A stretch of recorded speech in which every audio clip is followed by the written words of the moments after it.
तो गाइस आज मैं एक्सप्लेन करने वाला हूँ जुबिलेंट डिटेंशन सेंटर मानवा का। वैसे अगर मैंने इसका नाम गलत लिया हो तो उसके लिए सॉरी। तो यार ये वाली मानवा काफी तगड़ी मानवा है। तो चैप्टर 1 की स्टार्टिंग में हम लोग एक लड़के को देखते हैं जो कि फर्श पे मार खा के पड़ा होता है, क्योंकि इस पर मार लगाने वाला इसका बाप ही होता है, जो कि काफी खतरनाक लग रहा होता है। तो खैर हमें इसकी वॉइस ओवर भी आ रही होती है।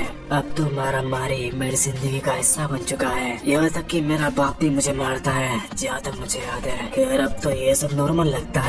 इसके बाद हम थोड़े समय बाद का सीन देखते हैं, जहाँ पर ये जेल के अंदर होता है। यहाँ पर 2 लोगों ने इसका मुंह पकड़ रखा होता है और तीसरा वाला इसको पर निशाना ताक रहा होता है, और वैसे इसका नाम जियोन होता है। तो खैर जियोन बोल रहा होता है, अबे तुम आके मुझे मक्का क्यों नहीं मारते हो, ऐसा करना थोड़ा ज्यादा हो जाएगा। वैसे मैं बता दूं, यहाँ पर जियोन जानबूझकर ऐसा कर रहा है क्योंकि उसको पैसे चाहिए होते हैं। तो खैर जो निशाना ताक रहा होता है वो कहता है, अब साले तूने ही तो कहा था ऐसा करना है, वैसे भी तुझे तो बहुत सारे पैसे चाहिए ना। फिर हमें इसके बारे में बताया जाता है, इसका नाम सियोंगो किम होता है, इसके ऊपर सेक्सुअल असोल्ट का क्राइम है।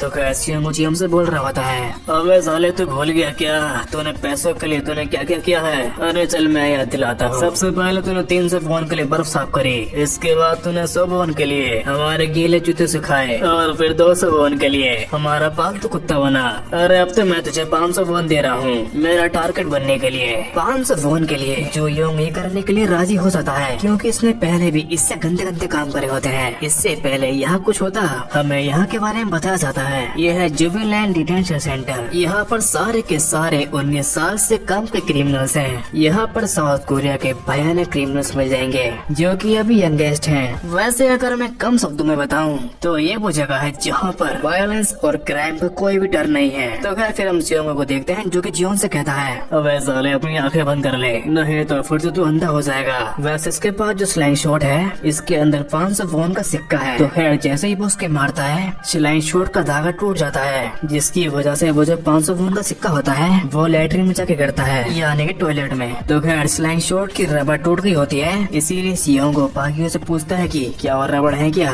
लेकिन और रबड़ नहीं होती, जिसकी वजह से जियोंग बच गया होता है उसका टारगेट बनने से। तो खैर वो काफी खुश हो रहा होता है, क्योंकि उसे जियोंग ने कह दिया होता है कि जाके 500 वॉन ले ले, लेकिन जियोंग उसे इतनी आसानी से 500 वॉन नहीं देने वाला था। इसीलिए वो कहता है कि अपना मुंह डाल के पानी में से 500 वॉन निकाल। वैसे ये चीज काफी डिस्गस्टिंग है, यहाँ तक कि ये जो बाकी के क्रिमिनल्स होते हैं वो कह रहे होते हैं कि यहाँ पर कल रात ही किसी ने बहुत ज्यादा किया था। मैं पूरा नहीं कहने वाला, लेकिन अपना भाई तो पुणे सुपरस्टार का फैन निकला, वो उसके अंदर अपना मुंह डाल के पानी में से 500 वॉन निकाल लेता है। ये चीज देख के बाकी के क्रिमिनल्स कह रहे होते हैं, अबे साले इसने पानी में मुंह डाल दिया, अबे ओ साले मुझसे दूर रहे, अबे भाई इसमें से कितनी बदबू आ रही है, इस साले ने 500 वॉन के लिए लैट्रिन के अंदर मुंह डाल दिया, सिर्फ और सिर्फ 500 वॉन के लिए।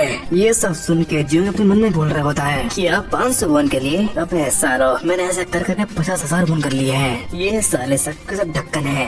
तो खैर ये जो क्रिमिनल्स होते हैं इनका बाहर जाने का टाइम हो गया होता है, बट जियोंग बाहर जाते हुए बोल रहा होता है, अबे साले जियोंग यहाँ पर सबने गंदगी मत फैला दिया। ये सारे के सारे क्रिमिनल्स वहाँ से जाते हुए बात कर रहे होते हैं और बोल रहे होते हैं, अबे साला मैंने कहा था वो पैसों के लिए कुछ भी कर सकता है। अबे साले तुझे पता है क्या वो यहाँ पर क्यों आया, क्योंकि इसके ऊपर अटेम्प्ट मर्डर का केस है। ओह अच्छा अब मैं समझा, इसका मतलब वो पैसों के लिए मर्डर करता था, है ना।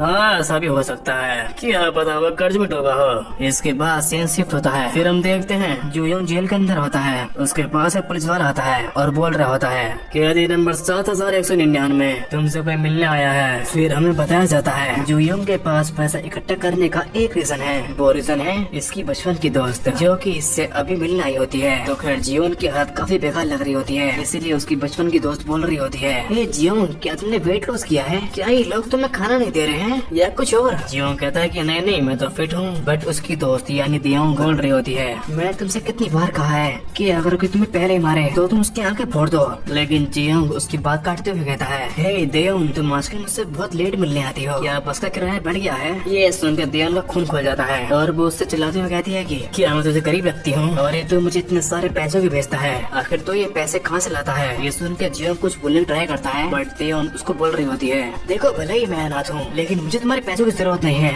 जियोंग कहता है, अरे तुम्हें ये रख ही लेना चाहिए ना, लेकिन तभी दियोंग कहती है, क्या तुम ये सब इसीलिए कर रहे हो जो हमने प्रॉमिस किया था सियोल से साथ में बाहर जाने का जब हम दोनों हाई स्कूल पास कर लेंगे। लेकिन अभी तुम्हें अपने आप पर ध्यान देना होगा। देखो तुम कह रहे हो तो मैं इन पैसों को संभाल कर रखूंगी, बट इन दोनों का परचेज करने का समय खत्म हो गया होता है। बट दियोम उसको जाते बोल रही होती है, मेरी बात सुनो, तुम जल्द ही जेल से बाहर आ जाओगे, लेकिन तब तक वादा करो कि अपना ख्याल रखोगे। तो खैर दियोम ये कहकर वहाँ से चली जाती है। वहीं पर जियोम बैठा बैठा मन में सोच रहा होता है, हाँ हमारा वो प्रोमिस। फिर हम देखते हैं पुराना सीन जहाँ पर जियोम हॉस्पिटल में दियोम से बोल रहा होता है, मेरी बात सुनो, मुझे माफ कर दो, ये सब कुछ मेरी वजह से हुआ है। मेरे वो फादर नहीं वो राक्षस। बढ़ते भी दियोम कहती है, क्या तुम इससे में सीरियस हो? बॉस के पास आके कहती है, तुम यहाँ पर भी मेरी चिंता कर रहे हो, थोड़ा तो अपने बारे में सोचो। तुम्हारे फादर अभी कोमा में हैं क्योंकि तुमने उनके सर पर मारा है, ये बात तुम भी जानते हो। वो अब कभी भी नहीं उठेंगे, यहाँ तक कि तुम अब जेल में जाओगे। जो यूं कहता है, हाँ तो क्या हो गया, वो मुझे जेल में डाल देंगे तो वैसे ही मैं जानता हूँ कि मेरी पनिशमेंट इतनी खतरनाक नहीं होगी। इसके बाद सीन शिफ्ट होता है। फिर हम देखते हैं कि उसको कोर्ट की तरफ से 3 साल के लिए जेल में डाला जाएगा।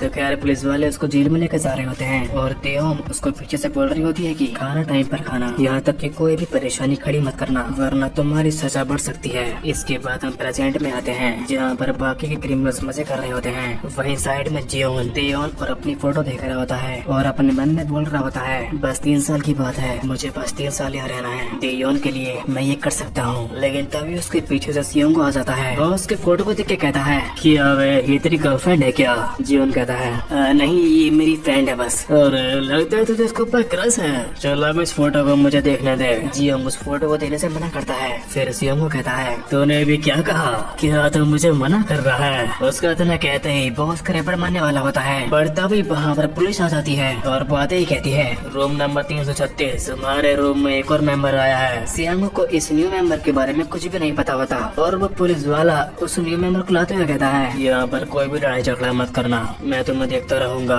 लेकिन तभी उस न्यू मेंबर को कोई पहचान लेता है। जिसने उसे पहचाना होता है वो बोल रहा होता है, मैंने इसको देखा है, ये वही है जिसने के साथ पुलिस को जान से मारा था। इसका नाम ग्योमा है। ये जो ग्योमा है इसको 20 साल की जेल हुई है क्योंकि इसने 7 पुलिस को स्कूल के अंदर जान से मारा है। तो खैर ये सुन के जियोन भी हैरान हो रहा होता है, बट सियोंग बोल रहा होता है, अबे इसने 7 लोगों को ही तो मारा है, इसका मतलब ये नहीं है कि ये कोई 30 मार का है। अबे मेरा मतलब ये है कि इसने बस लोगों को जान से ही तो मारा है। भले ही हमने कोई खून नहीं किया है लेकिन हमने किसी को जान से मार सकते हैं। वैसे तेरी आंखें किसी की भी जान ले सकती हैं, ये बात तो माननी पड़ेगी। चलो अच्छे दोस्त बन जाते हैं, लेकिन उससे पहले तेरी आकड़ अपने पिछवाड़े में डाल। लेकिन गियोन बिना कुछ कहे वहाँ से इसको इग्नोर करके जाने लगता है और सियोंग को पीछे से कहता है, अबे लगता है मैं तुझसे अच्छे से बात कर ली। ये कहकर बॉस के पीछे से मुक्का मारता है जिसको कि गियोमा टोच कर लेता है। गियोमा ने सियांगो के मुक्के को टोच कर लिया होता है। ये चीज देख के सभी लोग हैरान हो रहे होते हैं। वहीं जियोन मन में बोल रहा होता है, अरे वाह इसने उसके मुक्के को टोच कर लिया, इसका मतलब ये बंदा अलग है क्योंकि इसने 7 लोगों को जान से मारा है। लेकिन तभी उसके सामने सियांगो एक और मुक्का मारता है,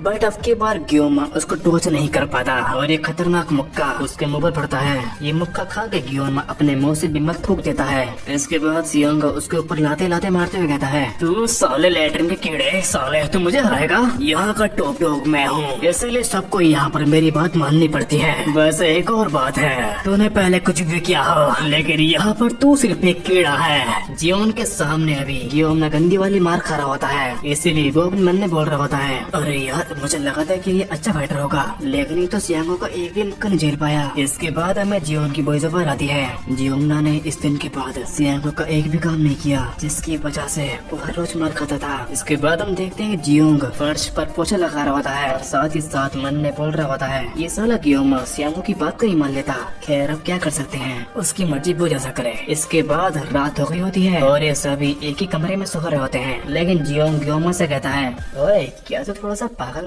है क्या? तू उसकी बात क्यों नहीं मान लेता? देखो मेरी बात मान लो। सियांगो जो कहता है उसकी सारी बातें मान लो। अरे मैं जानता हूँ ऐसा करना सही नहीं है लेकिन वो यहाँ का टॉप डॉग है तो इसलिए जो वो कहता है वो हमें करना पड़ता है। तुम्हारे लिए भी यही सही रहेगा। देखो मैं ये कहना चाहता हूँ तुम भी बाकियों की तरह काम करो यार, तुम्हें तो फाइट करनी भी नहीं आती है। लेकिन तभी तभी जियोंगमा कहता है तू एक कुत्ता है जो उसके आगे पीछे दुम हिलाता है। क्या तो पहले भी ऐसा था? जो योंग ये सुन के शौक हो गया होता है क्योंकि वो तो बस उसकी हेल्प करना चाह रहा होता है, लेकिन आजकल भलाई का जमाना कहाँ है। तो खैर जो योंग मन में बोल रहा होता है क्या यार मैं तो बस तेरी हेल्प कर रहा था, खैर तुझे जो कहना है वो तो कह सकता है, लेकिन मैं सियांगो की हर बात मानूंगा जब तक मैं यहाँ से बाहर नहीं निकल जाता। फिर हमें पहले की झलक देखते हैं जब इसने अपने बाप को मारा था। तो खैर सीन शिफ्ट होता है और हम दियोन को देखते हैं जो कि जियोन के लिए खाना ला रही होती है और अपने मन में बोल रही होती है आज तो काफी ठंड है, लेकिन एक बात है जो मैं सोच रही हूँ, जब मैंने जियोन को पहले देखा था तब वो बहुत पतला दिख रहा था, शायद वो खाना सही से नहीं खा रहा है, लगता है मुझे उसे खाना खिलाना होगा।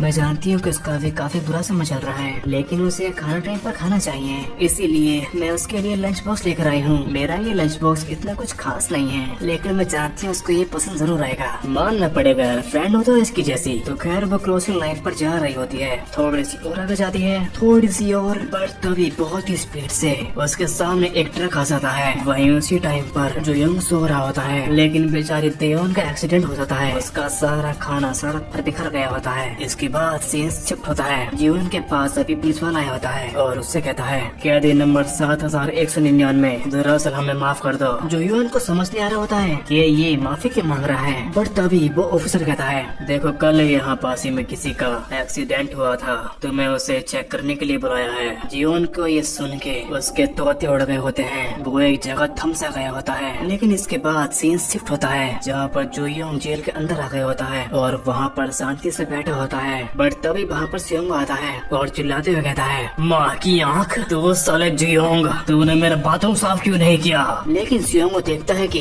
जुयोंग तो फोटो को पकड़ के बैठा है। सियोंग को ये देख के सोच रहा होता है कि ये कर क्या रहा है, बट तभी बाकी के क्रिमिनल्स कहते हैं सियोंग क्या तुम जानते नहीं हो क्या, अरे पास ही में जो एक्सीडेंट हुआ था वो उसकी गर्लफ्रेंड का हुआ था। ये सुन के सेंगो कहता है अरे क्या सच में, ये तो बहुत ही गलत हुआ। वैसे ये वही है ना जो कि इससे मिलना है करती थी, तो वो उसकी गर्लफ्रेंड थी। इसका मतलब जो यहाँ तूने मुझसे झूठ बोला साले। बॉस के हाथ में से फोटो छीन के कहता है ओ बेचारा जो अब तो सिंगल हो गया, लगता है इसमें तेरी ही गलती है क्योंकि वो तेरे ही नसीब में नहीं थी। सियोंगो अभी इस फोटो की बोली लगाते हुए कहता है ओए आरामजादा क्या कोई ये फोटो लेगा, अबे सालो फिक्र मत करो, इसकी बोली 500 वोन से स्टार्ट है। इसके बाद वहाँ पर उस फोटो की बोली लगना शुरू हो जाती है और वो सभी लोग बोल रहे होते हैं मैं इसके 600 वोन दूंगा, मैं इसके 700 वोन दूंगा, अबे साले मैं इसके 1000 वोन दूंगा। वैसे क्या मैं इसके साथ डेट पर जा सकता हूँ? अबे साले वो मर चुकी है, तो क्या तू एक भूत के साथ जाएगा? सियोंगो कहता है लेकिन मैं उसके साथ डेट पर नहीं जाऊंगा, मैं तो उसके साथ वो सब करूंगा। ये सभी लोग भी ऐसे ही बातें कर रहे होते हैं। वहीं पर दूसरी तरफ जुयोंग एकदम शांति से बैठा होता है और जियोंगमा उसको देख रहा होता है। जुयोंग को देख के उसको वो बातें याद आ रही होती हैं जो उसने रात में करी थी, बट तभी सियोंगो कहता है अबे सालो इसकी थोड़ी सी तो वैल्यू करो। उसका इतना कहते ही उसके मुंह पे बड़ा ही खतरनाक मुक्का पड़ता है जिससे कि वो दीवार में जाकर चिपकता है। जुयोंग को देख के अभी सबकी फट चुकी होती है। वहीं पर जियोंग ने सियोंगो का मुंह पिचका दिया होता है अपने एक ही मुक्के से। ये चीज देख के जियोंगमा को वो बात याद आती है जो कि जियोंग ने काम करते समय कही थी। जियोंगमा जो मैं कहने वाला हूँ वो किसी से भी कहना मत। दरअसल मेरे जो डैड हैं वो एक काफी बड़े गैंगस्टर हैं। जब मैं छोटा था तब वो मुझे मारते रहते थे, लेकिन मैं उनकी मार खाते रहता था क्योंकि वो मेरे डैड थे। लेकिन मैंने एक बार उनके साथ कुछ खतरनाक किया जब उन्होंने मेरी फ्रेंड को हाथ लगाया। इसके बाद हम प्रेजेंट में आते हैं जहाँ पर सियोंग का मुंह का कचमर बन गया होता है, लेकिन तभी बाकी के क्रिमिनल्स उसको मारने के लिए आते हैं। ये देख के जुयोंग कहता है मुझे लगता है मैंने इतने सालों में कुछ तो सीखा है अपने उस राक्षस बाप से, वो है फाइट करना। उसका इतना कहते ही वो उन सब के ऊपर मुक्के फेरना शुरू कर देता है। ये मुक्के इतने खतरनाक होते हैं कि जैसे ये मुक्के बढ़ रहे होते हैं सबकी हालत खराब हो रही होती है। तो खैर इसके बाद वहाँ पर सभी लोग मार करके पड़े होते हैं। वहीं पर जुयोंग ने सियोंगो का कॉलर पकड़ रखा होता है, बट सियोंगो जियोंग से भीख मांग रहा होता है और उससे बोल रहा होता है जियोंग मेरे दोस्त मुझे माफ कर दे, मैं तेरा दोस्त हूँ यार। अरे तू बस बोल दे तुझे बस क्या चाहिए? पैसा, तुझे पैसा चाहिए ना? मैं दूंगा पैसा तुझे, मैं पैसा दूंगा। क्या पैसा? हाँ वो तो मुझे चाहिए था, लेकिन अब मुझे उसकी कोई भी जरूरत नहीं है क्योंकि मेरे पास कोई रीजन ही नहीं है। तो क्या मैं पैसों का अचार डालूंगा? ये कहकर बॉस के ऊपर मुक्के ही मुक्के मुक्के मुक्के फेरना स्टार्ट कर देता है और बोल रहा होता है मैं बाहर जाके क्या करूंगा, मेरे पास तो बचा थी जिसके लिए मैं ये सब कर रहा था, वो अब सब कुछ खत्म हो चुका है, लेकिन अब मैं नहीं रुक सकता। सियामा का भी मुंह का कुचुमर बन चुका होता है, खतरनाक वाला। तो यार ये वाला चैप्टर यहीं पर खत्म होता है और अभी मिलता हूँ नेक्स्ट चैप्टर में, तब तक के लिए गुड बाय।